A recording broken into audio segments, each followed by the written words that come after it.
Comunque sono sempre affascinanti questi cimiteri di montagna, no? Piccoli luoghi di storia. E qui abbiamo Don Mercante, Don Domenico Mercante. Al tempo dei fatti che sto narrando e testimoniando, io avevo solo 12 anni. Ci sono delle cose in cui non trovi testimonianze scritte. Non trovi nei libri di storia un documento e quindi devi fidarti di quello che la gente racconta.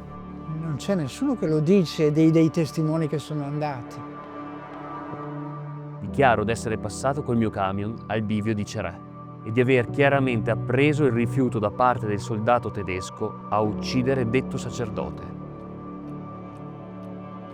Non so tu, ma io adesso quando camminando, questa storia che prima l'avevo semplicemente letta o studiata, adesso, sai, quando la vivi, l'emozione ti sale comunque.